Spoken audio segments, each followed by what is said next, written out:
Hello, everyone, and welcome back to The Rundown. I will be your host today, Craig DeLuz, coming at you from the West Coast, the left coast, behind the Iron Curtain, otherwise known as the Sierras. And today is Monday Fun Day. I stop what you're doing, cause I'm about to ruin the image of me that you're used to. I look money, a king bee making honey, see? Each state, I hope you're ready for me. Now gather round, I'm the new sheriff in town. All my people rise up and stand your ground. Now drink up all the Diet Coke you got on your shelf. So just let me introduce myself, my name is Trump D. I like my mashed potatoes lumpy. Fake news, oh how I like to punk thee. That little sniper on the slow tin, he took a shot but he missed me. I don't fall, y'all, I'm like the ever-ready bunny. Still going strong and spunky. So put on your big boy pants. Come on, let's do the dance. The Trumpy dance is your chance to do the Trump. Come on, do the Trumpty Trump. Come on and do the Trumpty Trump. Check me out, y'all. We do the Trumpty Trump. Just watch me do the Trumpty Trump. Yeah. Do you know what I'm doing? We do the Trumpty Trump. Come on, everybody do the Trumpty Trump. It's time to do the Trumpty Trump. Yeah. That's right, folks. We're doing the Trumpty Trump because, well, it's the thing to do right now. I mean, if you've been watching, whether it's college football, pro football, if you've been watching UFC, you name it, you watch the sports, you watch the entertainment, and it's cool to do the Trump, or at least it's cool to like Trump. Donald Trump, and that's largely because, he's doing a good job in spite of what everyone wants you to believe, everyone on the left, everyone in the media, everyone in academia, because the problem is that he is proving them all wrong. And they don't want you to be happy about it. They don't want you to be excited that he's doing well. They would rather you think that America is going so horribly wrong. And that's not to say that everything's going perfect, but things are going pretty darn well. And so we celebrate by doing the Trump D dance, especially on Monday Fun Day, because you got to have fun, right? Right. I mean, even if you don't like Donald Trump, you got to admit, doing the Trump dance is kind of fun, right? Right. All right, folks. Wait, Mike is not going to be joining us today, so it's just going to be us. It's going to be me. It's going to be you. We're going to be talking politics, policy, and all that fun stuff from a conservative perspective. We're going to be talking. We're going to have a good time today. And so here's what I want you to do. I want you to go ahead. If you are watching us live, 3 p.m. Pacific, 6 p.m. Eastern, please do us a favor. Go ahead and leave a comment. That's right. If you leave a comment in the comment section, I'm monitoring your comments. And if I find it to be interesting, I will share it with our audience. And if I don't, I won't. And know that, you don't have to agree. In fact, it's more interesting if you disagree, because then that gives us the opportunity to mock you. Oh, wow. Is that a mockingbird? Man, is that a mockingbird? Is that a mockingbird?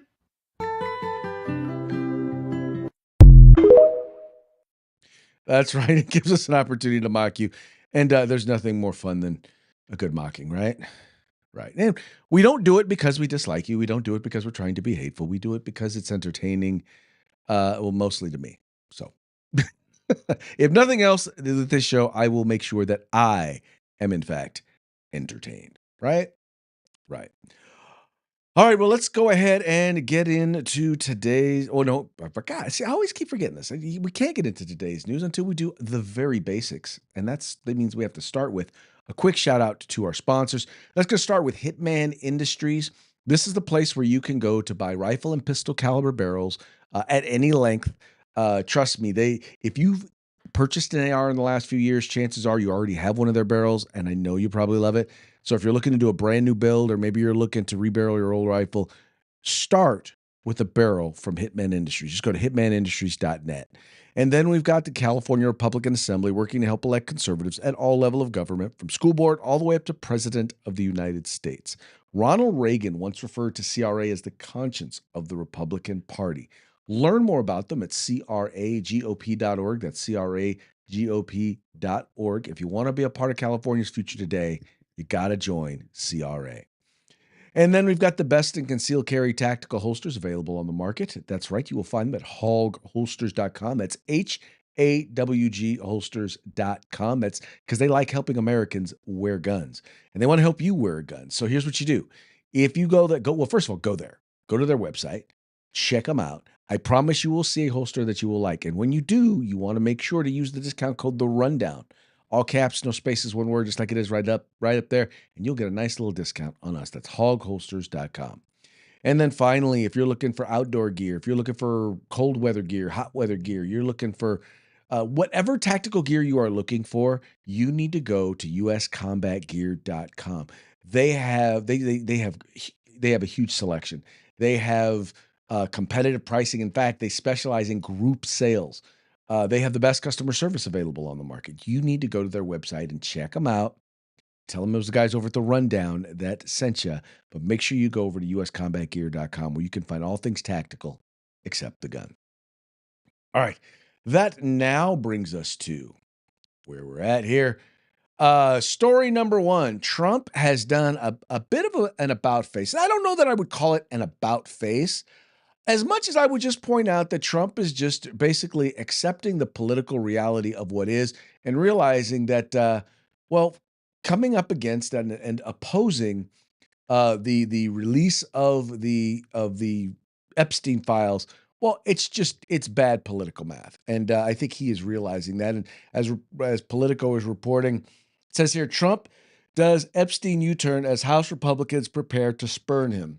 They're not about to spurn him. They're just like, look, they're realizing politically that this is something that they have to do. Anyway, it says here President Donald Trump is suddenly reversing his months-long campaign to bottle up a bipartisan effort to disclose federal records dealing with Jeffrey Epstein, just as scores of House Republicans prepare to defy his demands concerning the late convicted sex offender.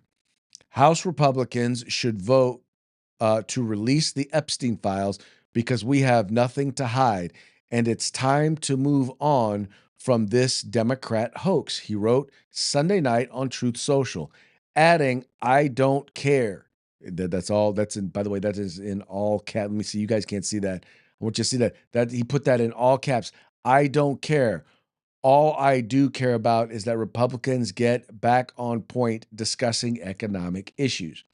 Now, there's tons of reasons why I think people are wondering. Well, first of all, people are wondering, well, why is he going through such efforts to not have this information released?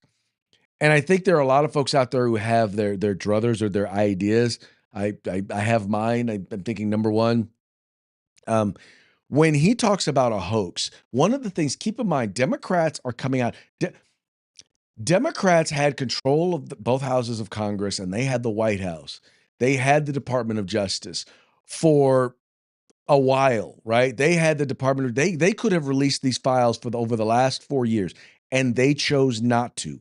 Why? Now they're coming out and they're saying, well, Trump is obviously in it. That's why he wants to hide it. Well, then here's the question. If Trump is in it, why didn't Biden release it? Keep in mind, they released his tax returns. They released and leaked all sorts of stuff. They spied on Donald Trump's campaign, right?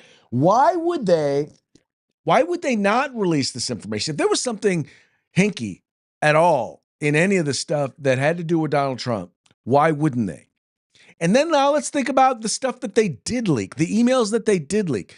The email that they leaked had a name redacted. Basically, it was someone who said, well, we know Trump spent time with a lot of hours with so-and-so at the house. Well, then they redacted the victim's name. Well, the victim, turns out her name was Victoria Guthrie. Turns out she had already come out. She had already said, yes, she met Donald Trump. She had worked at Mar-a-Lago. Her father had worked at Mar-a-Lago. She liked Donald Trump. She supported him running for president. And she said he did absolutely nothing inappropriate. He had no sexual relations. In fact, all of the victims that have spoken publicly have said, yeah, no, we don't. Yeah, he didn't. There's no evidence of him doing anything. But in the one email they did, they redacted that person's name because if the person's name had been on there, then everyone would have known, well, yeah, we already knew that there's nothing new. And he did nothing explicit with this person, but they all made it out like, oh my God, he did something with this person. That's who this victim is. They did something with this person. And we know that to be fake. We know that to be a lie. We know it to not be true. So why didn't they? Why didn't they release it? Well, because one, they knew there was nothing on Donald Trump. But, however, there may have been some stuff on some people on their side of the aisle. Gee, I wonder who it would have been. Could it have been a Democrat? Most assuredly, it was. In fact, there are part of the files now show, and this is once again, keep in mind, Democrats only released three emails. Republicans went and released 20,000 emails. And well, guess what they found? They found Democrats consulting with Epstein during the Trump hearings. This in an article being reported by the folks over at the New York Post. House Democrat exchanged texts with Epstein on how to hurt Trump during 2019 congressional hearing. This is what documents show.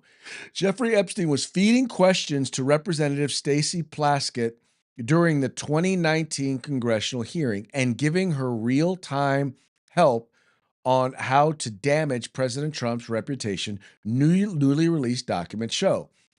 The texts, first reported by the Washington Post, show the convicted pedophile pontificating with Plaskett during the February 29, 2019 House Oversight Committee hearing, in which then former president's ex-attorney Michael Cohen testified about Trump's alleged payments to mistresses to silence stories before the 2016 election.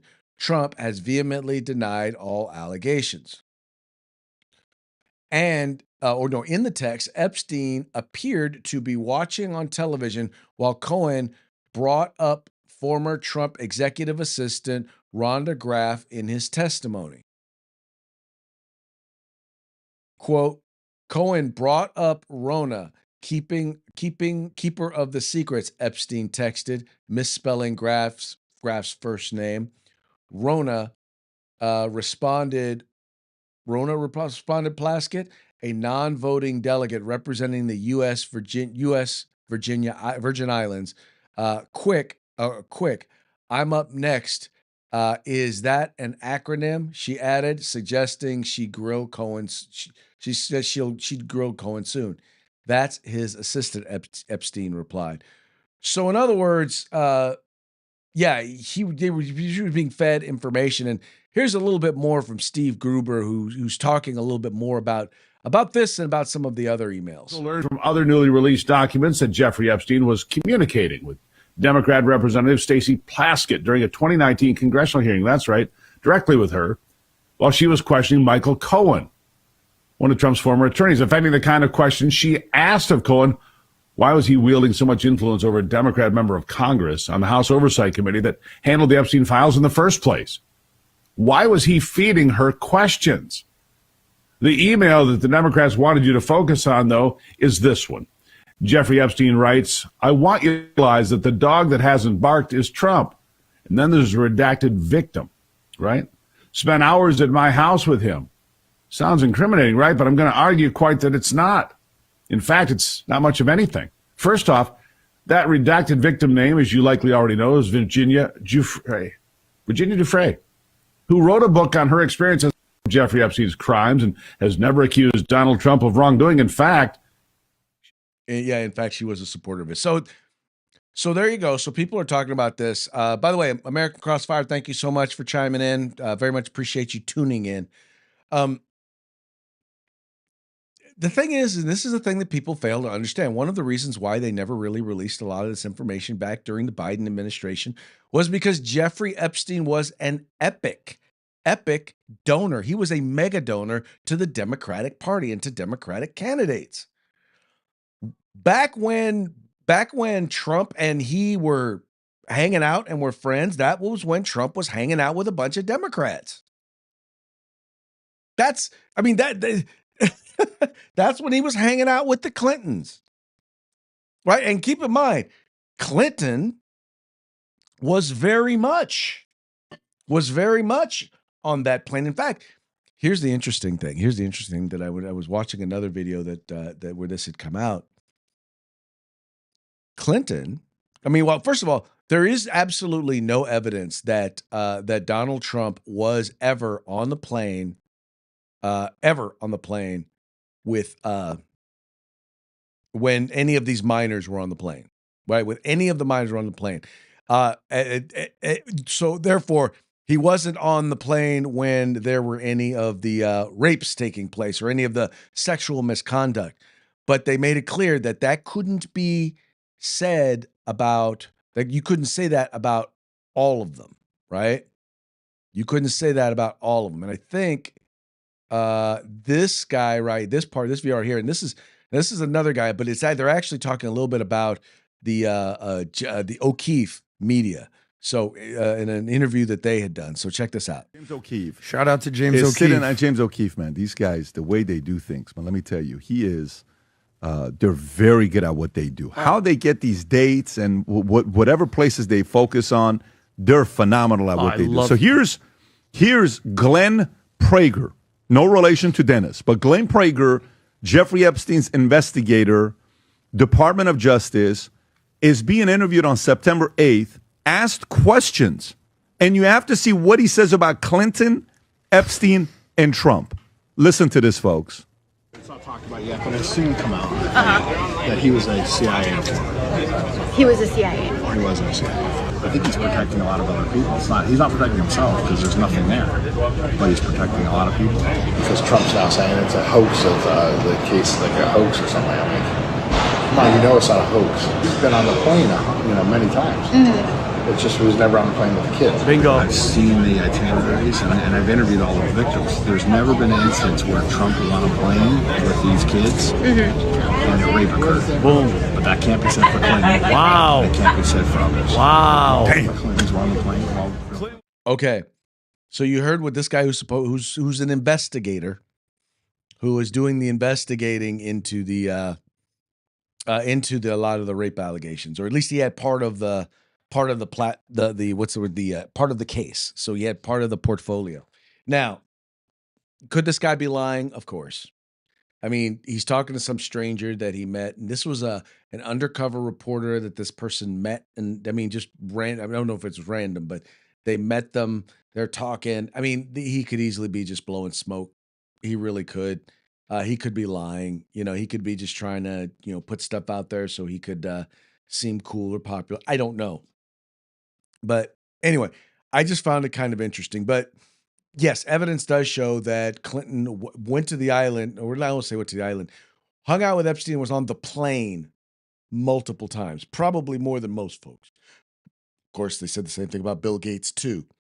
In any case, all that having been said, one of the reasons why Democrats didn't do it is because many of them are implicated. One of the reasons why Trump didn't is because probably a lot of his old friends are. And when I say implicated, it's like this. Y'all know, we all have friends who have done dirt. We do. We've hung out with people that later we found out that they were doing something they shouldn't have been doing, right? I'm not saying anything that's bad, but just the reality is in some cases, just because you were at a party with somebody who you later find out did stuff, does that mean that you are implicated with them in doing what they did? No. So I think a lot of what they're trying to do is they have friends who were at some of these parties, who may have been on Epstein's plane, who may have had no idea what was going on, but by the nature of their name being included in these investigations, even if they are found there's no real connection, people will try to force a connection, just like the Democrats have attempted to do with Donald Trump. And not only are they, let's put it this way, they're not accusing Donald Trump of being a pedophile. They're accusing Donald Trump of trying to cover up for a pedophile, when in many cases, he may just be trying to cover up and help people, cover up, or I don't want to say cover up. Cover up's not the right word. He may be trying to protect the reputations of people who simply hung around a dude who we now know is a pedophile or was a pedophile. Now, make of that what you may. You may say, you know what? He's wrong for doing it. But at least judge him based on that. Judge this behavior based on that, if that's what it is. Maybe he just doesn't want to see innocent people being railroaded, much the way in which the left has attempted to railroad him. I don't know. But I can tell you right now that the more stuff comes out, the more Democrats, because there are many, many, many more links to Democrats in these files. You have, well, first of all, you have Prince Andrew.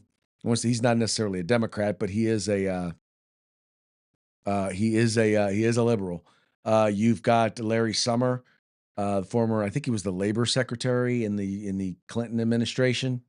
I mean, now you've got a Democrat congresswoman who was communicating and connected to him. You're going to find that there's a lot more Democrats that are connected to this person than are Republicans. And in the end, they are going to rue the day. I think the reason why they don't mind, a lot of the Democrats who are there now don't mind, is because they weren't around back then. So they're not going to get tied up in it. But there's a lot of friends of Schumer. There's a lot of friends of Pelosi. There's a lot of friends of a lot of the Clintons, including the Clintons, whose names are probably tied up in this. So anyway, going to be real interesting as this stuff starts to come forward. But all I can tell you is that when Donald Trump says it was a hoax, he's referring to people trying to implicate him or trying to say that he's trying to cover up for pedophiles. That's what he means by a hoax.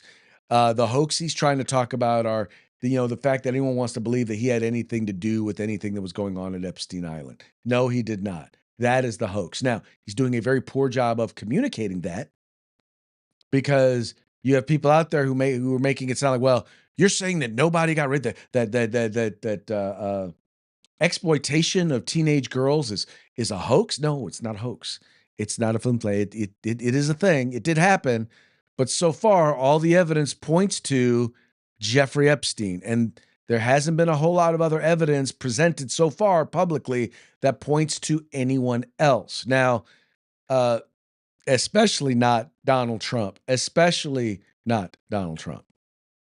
Anyway, more is going to come out, and I'm going to be glad to see it come out. I'm going to be glad to see all this stuff come out. Let's just get it all out there at this point, so that we can actually they can actually get to doing the people's business. Right now, it's a big distraction, and Democrats are using it as a distraction because, well, they got their hats handed to them when it came to the shutdown, and they don't like looking bad, and that's what they're dealing with. Talk about looking bad. Let's talk about California. Let's talk about Gavin Newsom, and let's talk about Gavin Newsom's opposition to offshore drilling. That's right. The president said that he wants to do more offshore drilling. He wants to increase the amount of offshore drilling that's taking place off the West Coast, off of states like California, Oregon, and Washington. But Governor Gavin Newsom has decided that he wants to come out against it. Well, the Washington Free Beacon did a little bit of research and have some interesting stuff to say about that. It says here, since Newsom took office, the share of California's oil that is imported from other countries has spiked to 63%. California Governor Gavin Newsom declared this week that a Trump administration proposal to expand oil drilling off the coast of his state is dead on arrival. His opposition comes as California relies on imported oil from authoritarian states like Iraq and Saudi Arabia to meet its energy demand. Newsom made the remark during the ongoing UN climate summit in Brazil. He was addressing media reports that the Trump Department of the Interior is mulling plans to lease large chunks of federal waters off the California coast to oil companies. Those plans are likely to be finalized and released as early as next week, the Washington Free Beacon has learned. The federal government hasn't held an offshore oil lease sale in California in more than 3 decades, amid vociferous opposition from Newsom and environmental groups. More offshore drilling, though, could prove to be an economic boon for California, which has some of the nation's highest gasoline and electricity prices, thanks in part to policies that make it harder for companies to produce and refine oil. As a result, 63.5% of California's oil is imported from foreign nations, and its imports of gasoline hit an all-time high earlier this year. In 2024, Iraq was the largest foreign supplier of oil to California, sending the Golden State more than 68 million barrels of oil, according to state data. The Middle Eastern nation has few environmental laws governing its oil industry, while recent oil spills have contaminated large swaths of once productive Iraqi farmland, uh, Agence France Presse reported.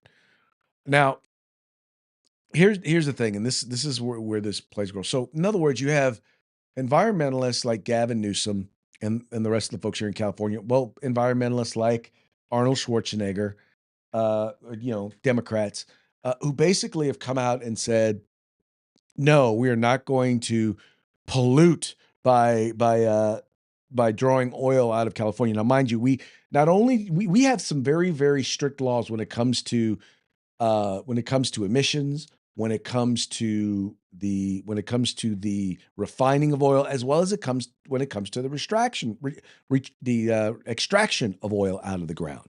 We have very, very high standards to protect the environment. But instead of allowing that to happen, we're like, you know what? We'll take it from other countries that don't have strict environmental standards. We'll buy it from them, so that they can oppress their women, right? So that they can make sure that their women can't read, can't write, can't go to school, so that we can make sure that they can be, raped by their husbands.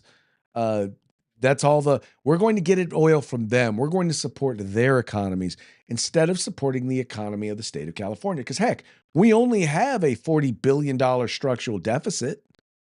We can manage that. This is the sort of stuff. This is how the politicians in Sacramento think. This is how guys like Gavin Newsom think. If it were coming from California, that it would have been taken out of the ground. It would have been extracted with the strictest of environmental standards. That it would have went into the economy that would have paid taxes. Because, by the way, they have to pay extraction taxes. They would have paid taxes that would have went to benefit the California economy. But instead, they'd rather get it from a country where nobody benefits except the authoritarian, oppressive regimes in those countries. And this is not the only place we do this. Take lumber, for example, right? We don't get it from California. We don't get most of our lumber here in California from California, where we do selective cutting, where we require a certain percentage of trees to be amount of replanting to take place, where we have limitations on how much you can harvest. No, we're going to take it from countries that clear cut, that don't necessarily bother to replant. See, we talk about protecting, or what we do is what it is. It's environmental signaling, right? Right. It's environmental virtue signaling. That's the term I was looking for. It's environmental virtue signaling. That's what we do here in California. We say it's important. We say we believe in the environment, while at the same time hopping on a private jet to fly halfway around the world and protest carbon emissions. Right? We say that people should wear masks when eating, and then we should keep our kids home from school during COVID, and then at the same time we send our kids to private school, and let me clarify, our politicians send their kids to private schools where they can go to school in person, and then they go to the French Laundry, which is a high-end restaurant where they can eat food with their political friends without a mask. That's the sort of hypocrisy that Gavin Newsom plays in, and that's just kind of how he is. Dom888 wants to remind us that the Lord is coming, so therefore repent, ask Christ into your heart, and be born again. So, okay, I'm sharing that, number one, because I happen to believe it. I'm saying the Lord is going to come. Jesus is coming back one day. All right. I don't know when. I do not know when. None of us know when. But I do know that it would be really beneficial if you accepted Jesus Christ into you as your Lord and Savior and accepted into your heart. So that's a good thing. So Dom 888, thank you for the what's the word I'm looking for? Thank you for the spiritual guidance. Very much appreciate that. All right, and then lastly, it appears that if you've been following Marjorie Taylor Greene, well, first of all, if you've been following us, you know I'm no fan of Marjorie Taylor Greene. I'm just not. I think she is a person who's more concerned about her Twitter following than she is about actually governing. I think she is a person who became MAGA because MAGA was popular, and she was very good at being a MAGA acolyte. But she got to a point where she decided that she wanted to take over control of MAGA, and she has been attempting to do that. And she has spent the last few months basically going around and campaigning against Donald Trump, coming out and advocating against the president of the United States, coming out against his policies, coming out against everything. I mean, all I can say is that she is wow. Well, let's just say, I'll put it to you this way. It's gotten so bad that now even the president has noticed, and he has now responded to it. But by the way, if you want to know how bad it is, this is how bad it is. And this is a piece over at NPR. This is how you know when NPR and the folks over at The View and whatnot are all like having you on as a conservative, then you know something's wrong, right? You know that and they're agreeing with you, you know something's wrong. It says here, Marjorie Taylor Greene says, Trump policies are not America first in fight over MAGA. Now, well, I'll come back to this. Representative Marjorie Taylor Greene, once one of the president's strongest supporters in Congress, called his foreign policies, quote, not America first positions, and said his recent attacks against her can, quote, put my life in danger. Greene and Trump have traded barbs in the last few days over the future of the Make America Great Again movement, raising new questions about the president's firm grip on the Republican Party. On Friday, Trump withdrew his endorsement of the Georgia lawmaker, calling her wacky and claiming Greene's recent criticisms of him was all about his refusal to support her future political ambitions. On Saturday, Trump called her a traitor in his social media post. Now, calling her a traitor was literally the most it was the most hyperbolic thing that he referred to her. And I'll tell you why, because once again, she spent the last few months literally out there coming out against him. She was against his support of Israel, and she's accusing him. And by the way, she's very, very anti-Israel. I'm not going to go as far as calling her anti-Semitic, but she definitely has issues with his and other Republicans' support of Israel. Anyway, but she's come out against that. She's come out against, the whole the thing, everything on the Epstein files. The reality is the reason why she's come out against him is because he sent her a poll, basically showing that, because she was talking about either running for Senate or running for governor there in Georgia. And the polls basically showed that she had about 9 to 12% support, meaning she was going to get her hat handed to her. She was going to lose. And he's like, I'm not going to endorse you. And so, and then Democrats love they always love holding up MTG as the voice of the Republican Party. The problem was no one liked MTG from the very beginning. No one supported MTG from the very beginning. Within her first term, she got kicked out of the House Freedom Caucus, the most conservative group in the House.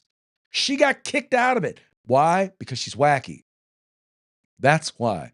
Because she is off her rocker. Because she is an attention seeker. I'm not going to use the other word that I'm sure you all were thinking of when I started to use the attention. She is not. She is not real sport. Now, the thing is she says the things that MAGA likes, or she was saying the things that MAGA likes. That's why she that's why she got reelected. That's why she was so popular. In the end, she's going to wind up having someone run against her and she's going to lose. That's what's going to wind up happening. She's going to have someone run against her and she is going to lose. It'll probably wind up being a Trump-backed candidate. And it's going to be through no fault It's going to be through no fault of anyone except her own. But it's good to see the Trump. I mean, here's the thing, man. Here's the thing. There are a lot of people out there, and I almost hate to say this, but it is very, very true. There are some people out there who they're Trump no matter what. And I hope if you've been paying attention to the show, you know this. You know that I'm not a Trump no matter what. I am a praise Trump when he does good, offer some constructive criticism when he doesn't. And that's always been kind of how I've been. Mike loves him some Donald Trump, but Mike's on a little more on the other side of kind of, he'll still recognize when something needs to be done different. He and I go back and forth about that sometimes because I think he could be a little more critical. But the point is that we recognize nobody on the left or the right, and this includes Donald Trump, nobody is all good and nobody does all good and nobody does all bad.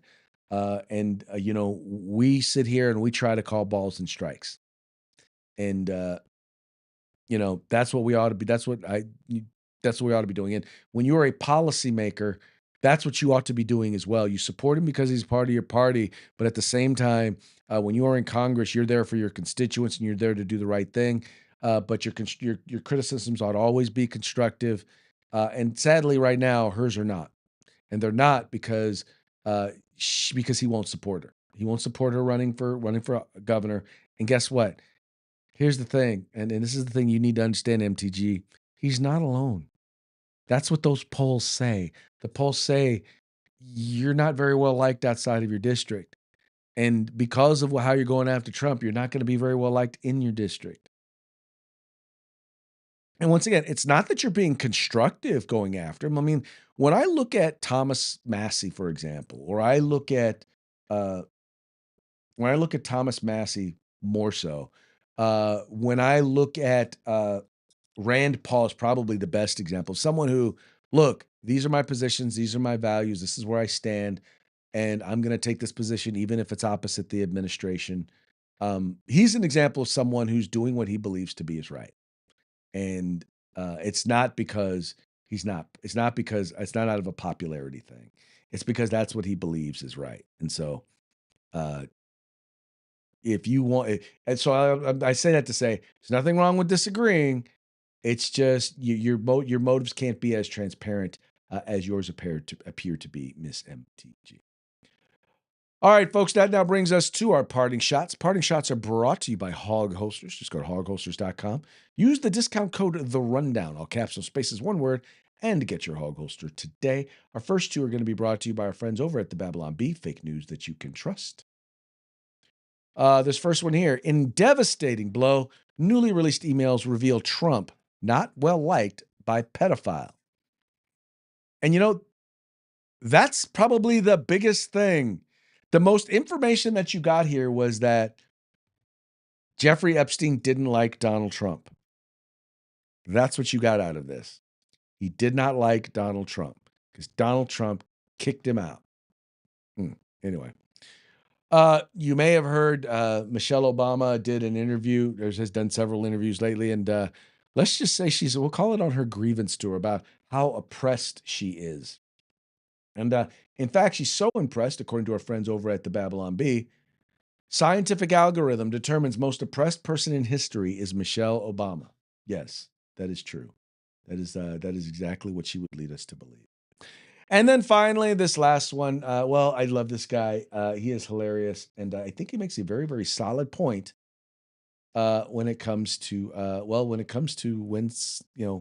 when someone chooses to violate your right to property and place the value of your property over their life, or whether or not you place the value of your property over their life. Does she have a point? If you would shoot someone because they try to steal your dog, that means you value a dog's life over a human's life. See, now that's just faulty logic. It's not that I've decided that a human being's life is worth less than baby girl here. No. They've decided that their life is worth less than baby girl. And I just didn't disagree with them. He's got a point. He's got a point. He just didn't disagree. All right, folks, that's going to be it for today's show. But before we go, let's give one more quick shout out to our sponsors. We've got Hitman Industries, rifle and pistol caliber barrels, available for you to purchase at any length at hitmanindustries.net. We've got the Conscience of the Republican Party. Check them out at cragop.org. If you want to be a part of California's future today, you got to join CRA. Now we've got the best in concealed carry tactical holsters available on the market at hogholsters.com. That's HAWG holsters.com, helping Americans wear guns. And then you've got the place where you can find all things tactical except the guns. That's right, uscombatgear.com. Now, that will be it for today's program. We very much appreciate you tuning in. We appreciate you liking and sharing the program and encouraging your friends to do the same. Hey, do me a favor if you're watching this here at the very end, thinking about putting together a either weekly or daily newsletter, one for conservative news and one specifically for gun rights news. If you think that would be a good idea, do me a favor and let me know in the comments. It would be a free newsletter that we would email out to you. So let me know what you think in the comment section. Anyway, y'all take care, have fun, and we will see you mañana.